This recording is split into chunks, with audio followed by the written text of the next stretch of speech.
Os irmãos, abram suas Bíblias no Evangelho de Mateus, capítulo 9. O Evangelho de Jesus, segundo escreveu Mateus, capítulo 9. Hoje nós vamos ler os versículos de 35 a 38.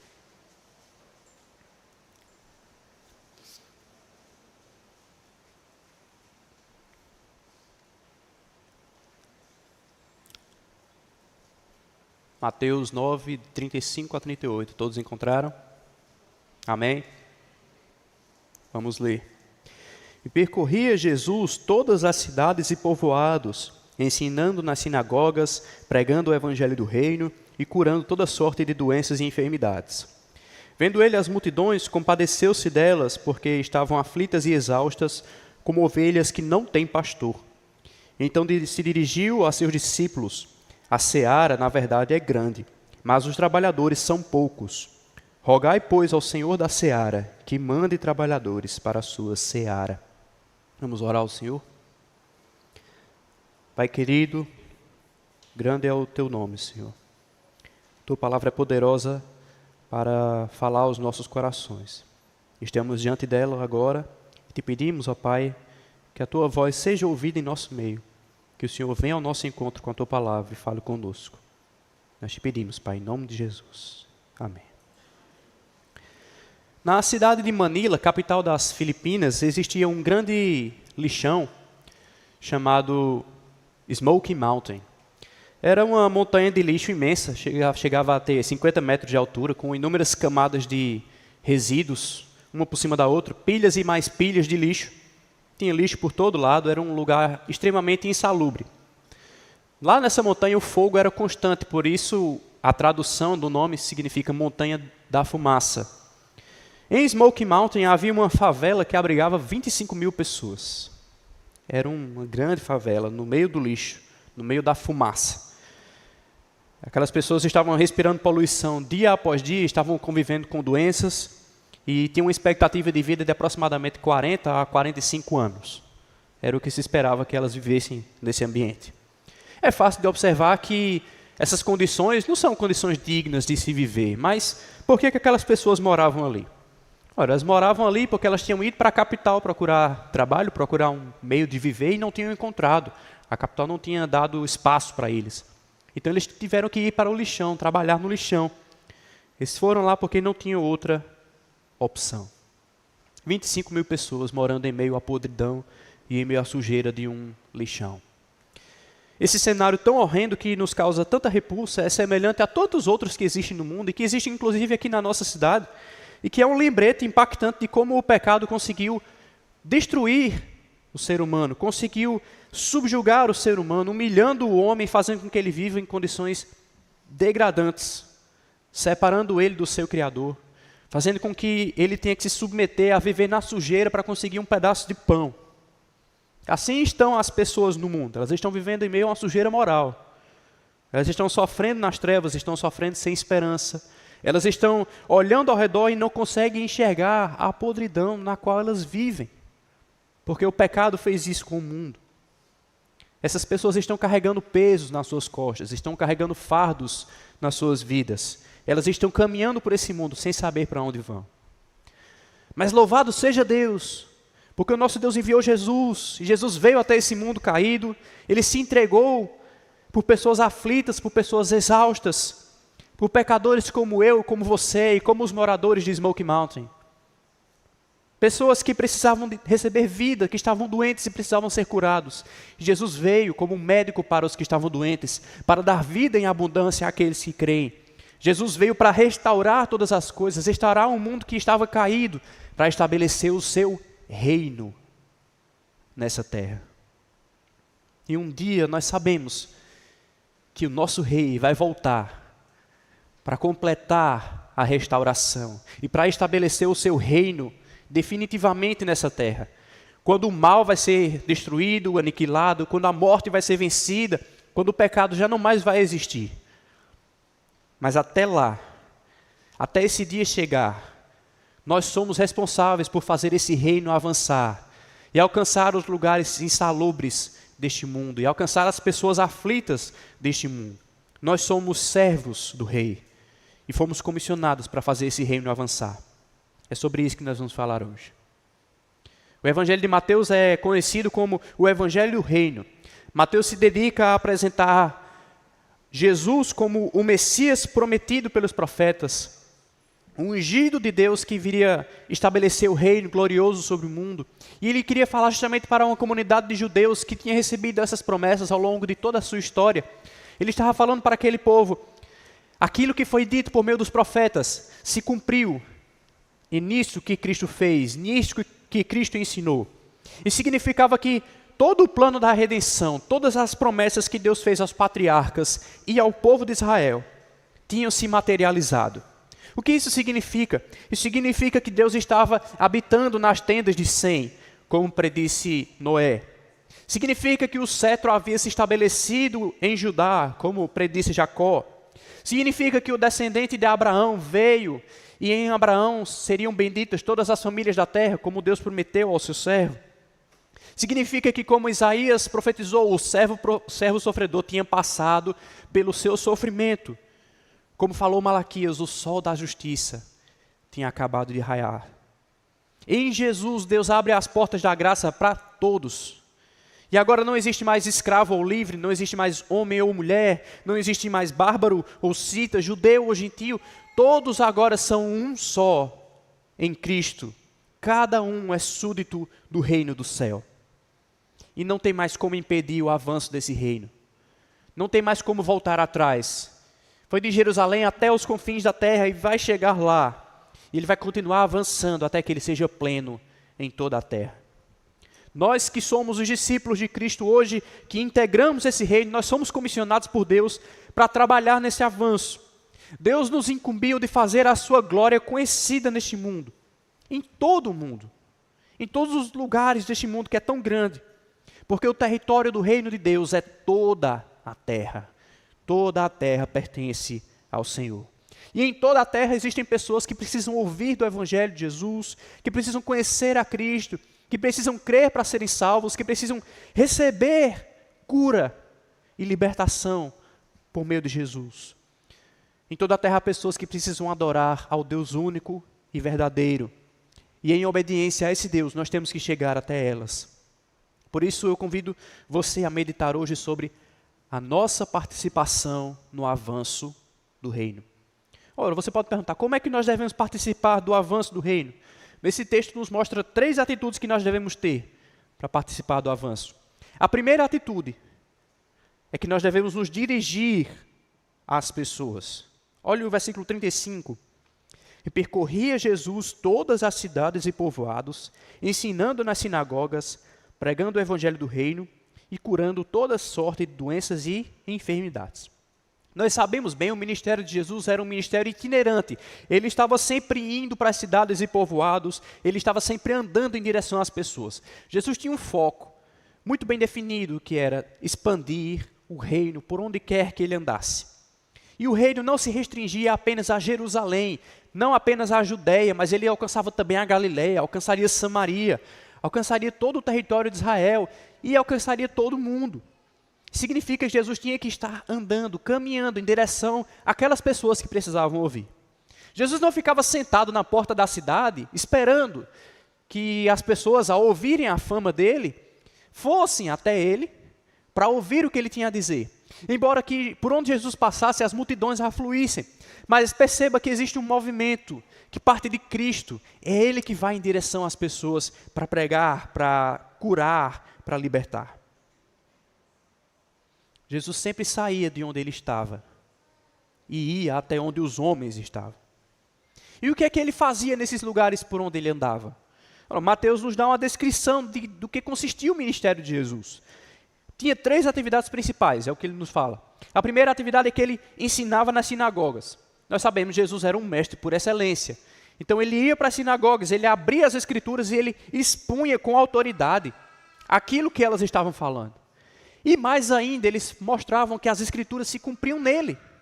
Que ele era o cumprimento das profecias, das promessas, dos anseios de um povo que estava sendo explorado, que esperavam por um Messias. Tudo se cumpria nele. Ele mostrava que a lei tinha uma interpretação correta que devia ser feita nele, na figura de Cristo.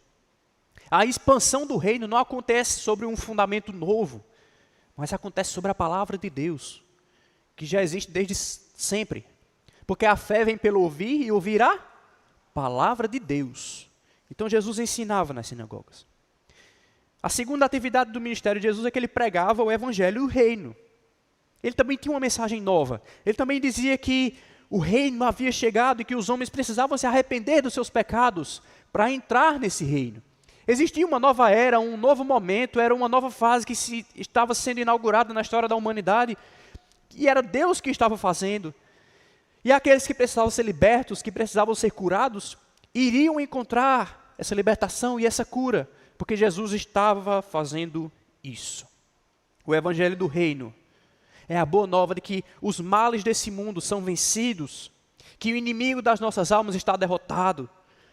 É a notícia de que Deus visitou os homens com a salvação. E como diz Isaías, quão formosos são sobre os montes os pés do que anuncia boas novas. Jesus ensinou na sinagoga, Jesus anunciou o evangelho do reino. E a terceira atividade que Mateus nos fala que consistia o ministério de Jesus era que ele curava doenças e enfermidades. O modo como Jesus demonstrava amor pelas pessoas era também livrando elas das suas doenças físicas, dos seus males físicos. Porque o mesmo mal que atinge a nossa alma, que nos separa de Deus, também atinge o nosso corpo e nos faz padecer no corpo o nosso pecado. Mas Jesus tinha poder de curar aquelas pessoas e ele não curava simplesmente como um médico. Não, ele curava como o Criador que estava restaurando a sua criação do poder do pecado. Como disse Isaías, ele tomou sobre si as nossas enfermidades e as nossas dores levou sobre si. O que nós aprendemos com isso é que o ministério de Jesus não era de forma alguma egoísta. Pelo contrário, Jesus nos deixou o exemplo de alguém que se importava com o outro a tal ponto que ele gastou todas as suas forças em favor dos homens. Gastou as suas forças para ensinar, para evangelizar e para curar. O exemplo de Jesus não é como o exemplo de Maomé, que arrastava pessoas pelo poder da espada, pelo medo. Não, Jesus arrastou as multidões, servindo essas multidões, curando, demonstrando amor por elas e se entregando por elas na cruz. Se entregando por aqueles que creem na sua mensagem. Isso também nos ensina que o ministério de Jesus não era elitista. Deus nunca restringiu o seu propósito apenas a Israel. Deus nunca restringiu o seu propósito apenas àquele povo que tinha recebido a lei. Mas Jesus iria pregar tanto para os judeus, como para os gentios, que também seriam atraídos pelo evangelho do reino. Jesus abriu as portas para todo tipo de gente que quisesse chegar a ele e que quisesse ouvir o que ele tinha a pregar. Eram filhos mediante a fé e não filhos mediante a carne, não filhos mediante o sangue, mas gerados pelo poder de Deus. É isso que nós como igreja hoje precisamos aprender. Nós não fomos chamados a ficar quietos no nosso cantinho, reféns das paredes do nosso templo como se nós estivéssemos presos. Presos a uma rotina de programações, a uma rotina de eventos, a uma rotina de encontros, esperando que as pessoas venham. Estamos abertos, esperando que as pessoas entrem. Não, nós não fomos chamados para isso. Desde o Pentecostes, nós somos chamados para sair e não para ficar.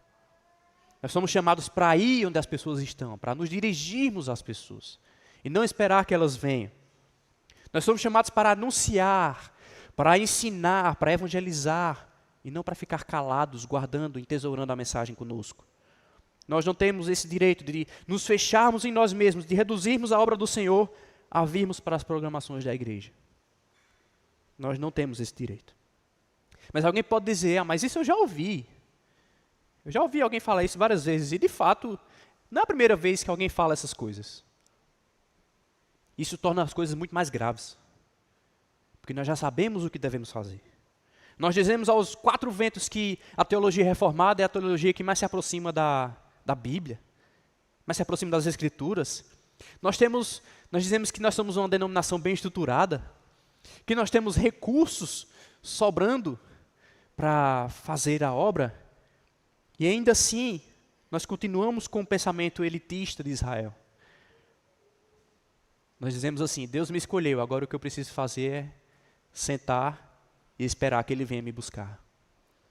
É o famoso crente 3S, já ouviu? Salvo, sentado, satisfeito. Quem nunca agiu como um crente 3S, né? Mas Deus não deseja essa atitude do seu povo. Nós não somos melhores que ninguém porque fomos alcançados pela graça. Pelo contrário, sabendo que nós fomos alcançados, deve ser o nosso empenho alcançar outros, chegar aos outros, ir até aqueles que também precisam ser alcançados, correr atrás dessas pessoas que precisam ouvir o Evangelho de Jesus, que precisam ser ensinadas nas Escrituras, que precisam ser curadas também. A nossa participação no avanço do reino demanda a atitude de nos dirigirmos às pessoas. Mas uma segunda atitude que ela demanda de nós é que nós tenhamos compaixão dos que se perdem. Leia comigo o verso 36. Vendo ele as multidões, compadeceu-se delas, porque estavam aflitas e exaustas, como ovelhas que não têm pastor. Aqui nós somos apresentados a uma descrição do coração de Cristo. É um atributo do ser de Deus. Ele é compassivo. Ele se importa conosco de tal forma que Ele sofre junto conosco. Ele sente a nossa dor. E quando Jesus olhava para aquelas multidões, quando Ele olhava para aquelas pessoas, toda aquela gente que o seguia, aquelas miríades de pessoas, o que Ele via não era uma oportunidade de engrandecer o próprio nome, mas eram pessoas que precisavam de ajuda.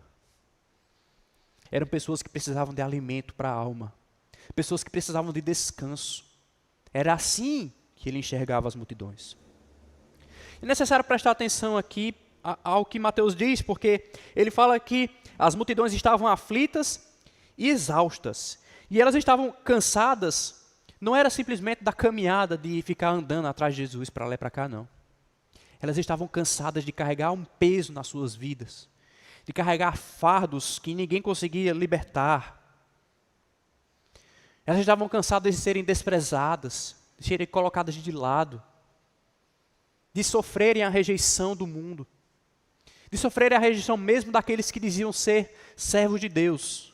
Eram esses fardos que elas estavam carregando. Elas estavam andando como ovelhas sem pastor. Olha a imagem que Mateus usa aqui.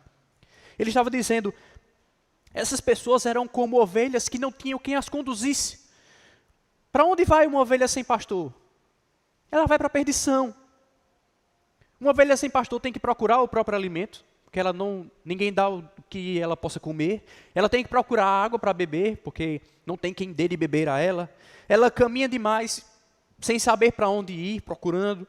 Ela é vulnerável aos ataques dos predadores. E ela fica carregando aquele peso de lã, sem que ninguém faça a tosa. Então ela está sofrendo porque ela não tem quem cuide dela. Ela está aflita porque não tem um pastor que a conduza. Mas vamos pensar, onde é que estavam os portadores da esperança? Porque nesse tempo já tinha esperança. Israel sabia que vinha um Messias, Israel sabia que Deus tinha prometido e que o libertador viria. Mas onde é que estava essa esperança? Como eles estavam anunciando para o mundo essa esperança? Eles não estavam. Existiam vários líderes religiosos que conheciam as Escrituras de capa a capa, de trás para frente, conheciam as promessas de Deus, conheciam as profecias, e o que eles estavam fazendo para liberar, para aliviar o peso das multidões? Nada. Pelo contrário.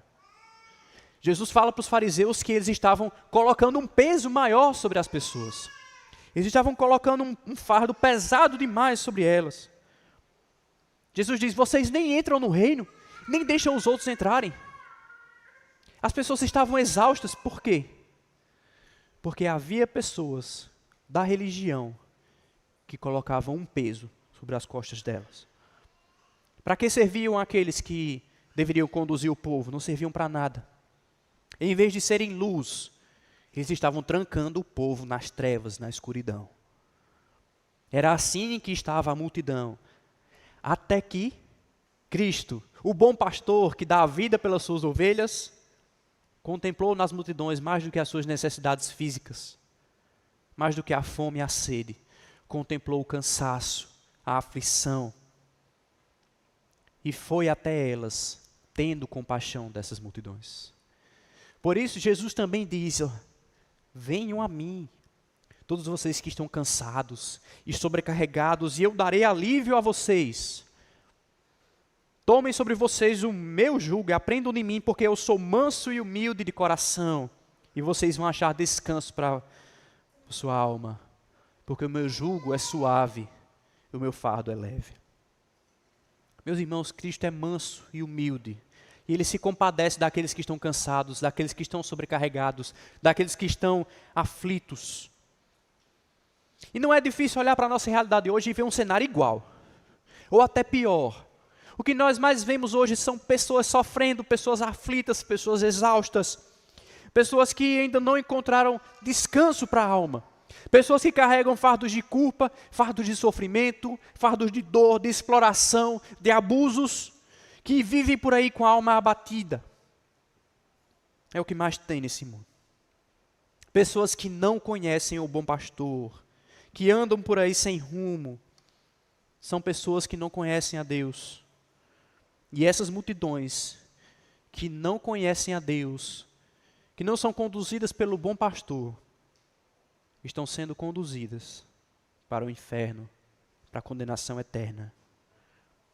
Como é que nós nos compadecemos dessas pessoas? Como é que nós demonstramos a elas a compaixão? Como é que nós nos importamos de fato, genuinamente com elas? Meus irmãos, nós nos importamos com elas mais do que dando comida e roupa. Mais do que fazendo uma campanha de Setembro Amarelo para falar sobre saúde mental. Nós nos importamos com elas, levando Cristo até elas. Nós nos importamos com elas, anunciando a elas o Evangelho da Graça, falando que em Cristo existe descanso, falando que Cristo traz renovação, traz uma vida nova. E perceba que a nossa compaixão envolve também fazer ação social, tratar biblicamente de temas importantes como é a saúde mental. Mas antes de tudo, a nossa compaixão está fundamentada no sacrifício de Cristo. E nós nos sacrificamos por Ele também. Nós fazemos tudo isso apenas como uma ponte, como um canal, para que por meio disso o Evangelho chegue ao coração daqueles que precisam ouvir. Não se trata de pregar o slogan da Universal. Pare de sofrer. Não. Não se trata disso. Nós não pregamos isso. Mas nós falamos que devemos olhar em vez de virar a cara. Nós devemos sofrer e chorar junto com aqueles que estão chorando. Nós devemos partilhar a dor daqueles que sofrem. Ora, o Evangelho nos mostra que a nossa condição é decadente por causa do pecado. Que o pecado encerrou todos nós dentro da mesma condenação. Foi o pecado que nos deixou assim. E que mesmo que uma pessoa tenha as melhores condições de vida, o pecado vai fazer ela cansar, vai fazer ela sofrer do mesmo jeito. Nós sabemos disso, porque o Evangelho nos diz. Mas o mesmo Evangelho também nos ensina que Cristo venceu o pecado e o mal na cruz. Que o mal está derrotado, e mesmo que ele ainda esteja presente, Jesus é soberano até sobre o mal. Então somos nós que temos o consolo para essas pessoas que estão assim. O consolo para o lamento das multidões é Jesus. E é disso que nós temos que falar. Quando nós deixamos de mostrar Cristo ao mundo, nós estamos deixando de mostrar compaixão para o mundo. Mas escute, virar os olhos não vai fazer com que as multidões desapareçam. Tampar os ouvidos não vai fazer com que elas deixem de chorar. A nossa indiferença não apaga a situação delas. Um dia éramos nós que estávamos sem pastor. E nós recebemos da compaixão do bom pastor. E hoje nós somos rebanho de Cristo. Mas esse rebanho precisa aumentar. Esse rebanho deve crescer. E nós somos os responsáveis por fazer com que a compaixão de Jesus alcance mais pessoas nessa terra. Mas nós só vamos conseguir isso, nós só vamos ter bom êxito se nós fizermos esta obra debaixo da vontade de Deus. Então, a terceira atitude que nós devemos ter na nossa participação no avanço do reino deve ser buscar o Senhor da seara. Olha comigo o verso 37 e o verso 38. E então se dirigiu aos seus discípulos. A seara, na verdade, é grande, mas os trabalhadores são poucos. Rogai, pois, ao Senhor da seara, que mande trabalhadores para a sua seara. Com toda essa multidão, tanta gente precisando ser alcançada pelo reino, Jesus faz um alerta aos seus discípulos. Ele fala de uma peculiaridade da sua obra, que é uma peculiaridade muito interessante. O tradutor traduz como seara, mas seara, que é um campo cultivado de cereais, talvez não seja a melhor tradução. Talvez aqui ficaria melhor a colheita, certo? A palavra original aqui é a mesma que Jesus usa quando está falando com os seus discípulos lá no episódio da mulher samaritana do poço, que ele diz: olhe para os campos porque eles já estão brancos para a colheita. É a mesma palavra. Então o que nós estamos olhando para aqui é que Jesus está usando uma imagem agrícola, que ele quer imprimir na mente dos discípulos. Ele está falando assim: olha, existe um campo, existe uma lavoura muito grande, onde se deve trabalhar. Lembre que no tempo de Jesus não tinha colheitadeira, né? Não tinha nada mecanizado, então o trabalho era todo manual.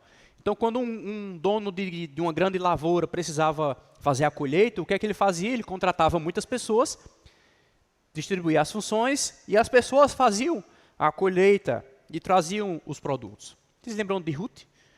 É exatamente isso. Ruth foi atrás dos ceifeiros no campo de Boaz para colher espigas. Essa é a lógica. Mas o que é que se faz quando a mão de obra é escassa? O que é que se faz quando ninguém está disponível para trabalhar?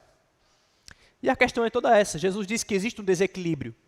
Existe um desbalanceamento que Jesus vê na obra do reino. Ela é grande demais, mas tem pouca gente para fazer. Existem poucos trabalhadores, existem poucos lavradores, mas o campo é muito grande para colher. E é um paradoxo, né, meus irmãos, que a obra mais importante do mundo é feita por poucas pessoas. Quando eu trabalhava no sertão, fiscalizando o uso da água na zona rural, o que eu mais ouvia era que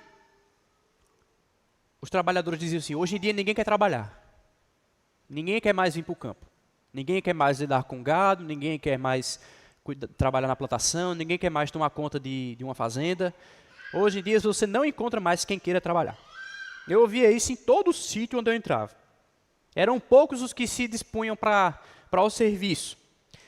E é exatamente isso que acontece na seara do Senhor. Poucos estão dispostos. Existem poucos abertos ao trabalho. E meus irmãos, é assim em todo lugar, viu? Experimente conhecer campos missionários. Experimente ir em lugares diferentes onde a obra do Senhor está sendo feita. E você vai ver que não faltam recursos. Não falta dinheiro. Não falta tempo. Falta gente. Faltam pessoas disponíveis. Onde você chegar, você vai ouvir Cristo dizer do seu ouvido: os trabalhadores são poucos. Então, o que é que Jesus manda a gente fazer diante desse cenário? Existe algo que nós temos que fazer, né? O que é que ele diz? O que é que ele ordena? É o verso 38. Rogai, pois, ao Senhor da seara que mande trabalhadores para a sua seara. Jesus não falou assim: olha, a obra é grande, tem poucos trabalhadores, mas ela vai ser feita porque ela é feita pelo poder de Deus. Não foi bem isso que ele disse. Ele disse: tem pouca gente fazendo e vocês têm que pedir que venha mais. Vocês têm que pedir a quem? Ao dono da obra, ao Senhor da seara. Porque os meios que Deus usa para executar essa obra são os seus servos. Precisa de gente para alcançar a gente. Ele não disse que temos que pedir pelos anjos. Nós temos que pedir por trabalhadores, homens. Nessa seara do Senhor, nós temos que ir a Ele e pedir que Ele mande trabalhadores. Porque se faltam trabalhadores, só pode vir mais se Ele mesmo, o dono da seara, enviar. Isso significa que nós não realizamos essa obra pelas nossas forças, Nós não realizamos essa obra do nosso jeito, segundo as nossas estratégias, indicando para ela quem nós queremos que trabalhe. É Deus que toca no coração de um crente 3S, e muda o coração dele, para que ele saia de onde ele está e vá para o campo alcançar pessoas. A seara é do Senhor, e os trabalhadores também são do Senhor. Quem recruta para essa obra é o Senhor. Não é o pastor, não é o presbítero, não é o ministro de louvor, não é a tia do departamento infantil. Não. É Deus quem convoca, é Deus quem capacita, é Deus que direciona, é Deus quem sustenta. Foi Ele mesmo que disse, lá em Atos, separai agora para mim Paulo e Barnabé, para a obra a que eu os tenho chamado. Se nós não paramos para atentar que a obra é do Senhor, e que deve ser feita segundo os moldes do Senhor, por aqueles que Deus chamou para fazer, nós vamos ter problemas. Mas quando nós rogamos ao Senhor, nós também estamos dizendo que somos dependentes, que precisamos da ajuda do Senhor, que não podemos fazer sozinhos, que Ele tem que nos ajudar. Por isso, meus irmãos, há uma urgência nesta obra, e há uma urgência na ordenança que Jesus traz. Rogai, ore, mas ore logo, e ore continuamente, para que Deus envie trabalhadores para a sua seara. Porque o tempo está passando, existem pessoas que ainda precisam ouvir. Existem pessoas que estão se perdendo. Nós precisamos pedir a Deus que levante trabalhadores dispostos. Porque o reino de Deus não pode parar. E sabe o que é interessante? É que os discípulos que ouviram esta ordenança de Jesus e que provavelmente oraram para que Deus mandasse trabalhadores, foram enviados por Cristo. No capítulo 10, foram enviados para pregar nas cidades. Orar para que Deus mande trabalhadores é também dizer, eis-me aqui, Senhor, envia-me. Existem muitos desafios que saber disso nos traz. Desafios que esta passagem coloca diante de nós. E existe algo que você tem que fazer, agora que você sabe disso. Primeiro, vá até onde as pessoas estão. Vá até elas. Se você conhece as pessoas que estão precisando ouvir de Cristo, se você sabe de alguém que está aflito e exausto, vá até ele. Não fique esperando que ele venha até você, vá a ele, seja pessoalmente ou seja por mensagem, mas se você conhece essa demanda, atenda a essa demanda. Não fique a sua vida toda trancado, meu irmão. Trancado em casa, trancado na igreja. Não. Não viva a sua vida achando que é apenas isso. Quando eu fui para o meu primeiro projeto missionário, meus horizontes se expandiram assim, de tal forma que eu pensei, rapaz, a vida é muito mais do que só estudar e trabalhar. A vida é muito mais do que só fazer essas coisas. Então vá, meu irmão, saia. Saia das paredes do templo. Vá ao mundo e pregue ao mundo, porque você está neste mundo com um propósito, que é fazer o seu Deus conhecido. Então se mova. Não fique esperando pela oportunidade perfeita. Essas oportunidades vão vir, mas você tem que estar em movimento, você tem que estar em obediência a Deus, falando, submisso. Você tem que ensinar a palavra de Deus, você tem que anunciar o evangelho do reino, você tem que levar cura para as pessoas. Então leve o reino até as pessoas, e não o contrário. Uma segunda atitude que você deve ter é: tenha compaixão pelos que se perdem. Porque ainda existem muitas pessoas que não entraram no reino e que ainda precisam experimentar essa compaixão. Ah, meu querido, não pense tanto em você mesmo, não. Olhe para aqueles que ainda precisam conhecer a Jesus. Tenha compaixão pelos aflitos, pelos exaustos desse mundo que estão por aí vagando sem esperança. Quer um exemplo? Tenha compaixão daquele seu parente que se afoga na bebida, porque ele ainda não encontrou o propósito para viver.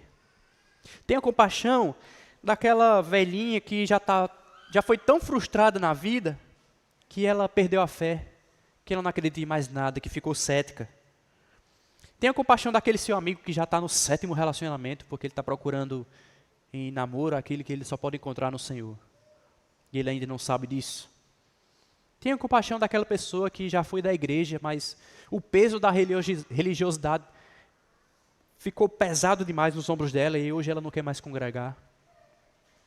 Tenha compaixão daquele seu conhecido que viveu numa família desestruturada a vida toda e que tudo que ele tem hoje são lembranças ruins. Ele também precisa de Cristo. Tenha compaixão daquelas pessoas que não tiveram outra alternativa a não ser vender o corpo para comer. Essas pessoas estão aflitas e exaustas e elas precisam conhecer o bom pastor. Aprenda a olhar para essas pessoas como Cristo olha para elas. E entenda que existe um coração aflito dentro delas. Existe uma alma sedenta, uma alma faminta, que dentro daquela casca existe uma pessoa desesperada por Jesus. Tenha compaixão dela. E uma terceira atitude, meu irmão, ore. Ore por trabalhadores, mas se disponha também. Se disponha a esta obra. Se você tem percebido uma necessidade clara de que alguém faça alguma coisa, que alguém pregue, ou que alguém visite, ou que alguém vá evangelizar numa nação distante, talvez Deus esteja abrindo os seus olhos para que você vá e faça. Se você acha que a igreja precisa de mais missionários, então se disponha e diga: Senhor, eu estou aqui. Estou disponível, Senhor, envia-me. Às vezes nós mesmos somos a resposta da oração. Eu costumo dizer que talvez muitos aqui não vão sair de Recife. Deus não vai levar para outro lugar para evangelizar. Vai ficar pregando sobre Cristo aqui mesmo. Mas e se Deus quiser levar, meu irmão? Você já pensou nisso? E se Deus quiser tirar você daqui e levar para bem longe? Para que o reino chegue lá também através de você? Você vai negar? Não, não pode não. Você tem que dizer: eis-me aqui, Senhor. Envia-me. Deus pode sim mandar você. Não existem impedimentos não, porque ter filhos não é impedimento. Ter um emprego importante não é impedimento. Ou, eu tenho uma condição que me impede, eu sou fraco. Não, isso não é impedimento. Ter pouco conhecimento não impede. Eu ainda estou estudando. Não impede. Deus usa aqueles que Ele deseja usar. Nada disso trava o chamado, se Deus quiser usar você. Mas sabe uma coisa que trava o chamado? É um coração que ama mais o conforto do que a Deus. Que ama mais uma vida muito boa e muito tranquila do que estar num barco com Jesus no meio de uma tempestade. É isso que trava o chamado, é um coração duro. É um coração que ama mais as coisas do mundo do que as coisas do céu. Mas eu digo a você que Deus é especialista em quebrar corações duros. Que época é essa que nós vivemos, né, meus irmãos? Que nós temos tudo à nossa disposição, mas nós mesmos não estamos à disposição do nosso Deus. Isso tem que mudar. Isso vai mudar. Se Deus quiser transformar o seu coração, isso vai mudar. No meio daquele lixão, na capital das Filipinas, no meio de Smoky Mountain, erguia-se um novo edifício com uma faixa em cima dele escrito: Bem-vindo a Smoky Mountain. Era a sede da Jocum, uma agência missionária. Eram jovens que tinham ido para lá, ensinavam sobre saúde, vacinavam, alfabetizavam aquelas pessoas, mas principalmente faziam discípulos de Cristo no meio daquele lugar. Se você perguntasse a elas por que elas estavam localizadas no meio de um lixão, elas diriam: o Senhor da Seara nos enviou. Nós queríamos ser obedientes. Nós sabemos que Deus ama essas pessoas, embora as circunstâncias as estejam forçando a viver em um lixão. Era um símbolo do reino do céu, um raio de esperança no meio de um mundo sem esperança. Que eu e você, trabalhadores de Cristo, sejamos usados por Ele para alcançar também os lugares sujos desse mundo e as almas aflitas que vivem neles. Vamos orar ao Senhor?